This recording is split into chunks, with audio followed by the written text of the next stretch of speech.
Child star جگنو انتقال کر گئے۔ چائلڈ اسٹار جگنو عید والے روز روڈ ایکسیڈنٹ میں زخمی ہوئے اور 9 دن بعد ہاسپٹل میں انتقال کر گئے۔ اللہ تعالیٰ مرحوم کی مغفرت کرے، آمین۔ بہت پیارے اور نفیس انسان تھے۔ جگنو نے فلم نوکر سے اپنے فنی کریئر کا آغاز کیا، اور جب ہم نے ان کا اپنے چینل کے لیے انٹرویو کیا تو وہ بہت خوش ہوئے۔ انہوں نے کہا کہ آپ کا بہت شکریہ کہ آپ نے انٹرنیٹ کی دنیا میں بھی مجھے متعارف کروایا۔ یاد رہے کہ جگنو کا یہ پہلا انٹرویو تھا اور اب تک کا آخری۔ اپنے انٹرویو کو انہوں نے بہت پسند کیا اور دیکھنے والوں نے بھی ہماری اس کاوش کو سراہا۔ جب ہم نے جگنو کو ان کی فلم سنگ دل اور نوکر کی تصاویر پیش کی تو انہیں دیکھ کر وہ بہت خوش ہوئے۔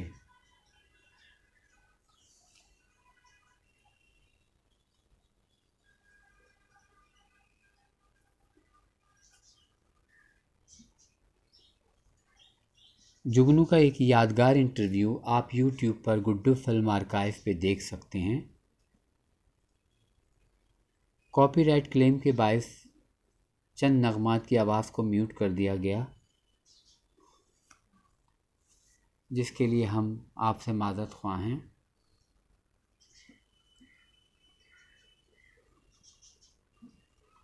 فلم نوکر کے سین میں جو چھوٹا بچہ ہے جسے نذیر صاحب گود میں لے کے جا رہے ہیں، یہ جگنو ہیں۔ جگنو جن کا اصل نام عابد ہے۔ یاد رہے کہ جگنو نام کی ایک اداکارہ بیبی دردانہ بھی تھی، جنہوں نے اس فلم میں بھی سنگ دل میں کام کیا عابد جگنو کے ہمراہ۔ اس میں ان کا نام بیبی دردانہ تھا۔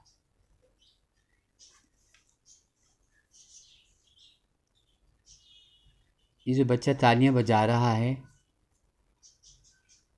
یہ جگنو صاحب ہیں۔ بس اب تو ان کی یادیں رہ گئی ہیں۔ اللہ تعالیٰ ان کی مغفرت کرے، آمین۔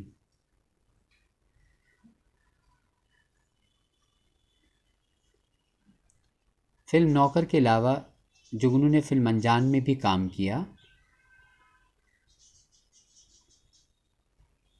اس کے علاوہ فلم سنگ دل میں ندیم کے بچپن کا یادگار رول ادا کیا، اور اس فلم کی اوریجنل تصویر جب ہم نے انہیں پیش کی تو اسے دیکھ کر وہ بہت خوش ہوئے۔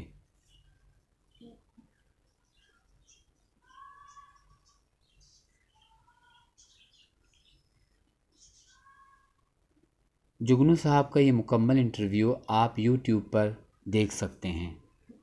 آخر میں دعا ہے کہ اللہ تعالیٰ جگنو کی مغفرت کرے، ان کے گھر والوں کو صبر عطا فرمائے۔ یقین جانیے دلی دکھ ہے، مجھے ان کی باتیں یاد آ رہی جو انہوں نے ہم سے کی تھی۔ اللہ تعالیٰ ان کی مغفرت کرے، آمین۔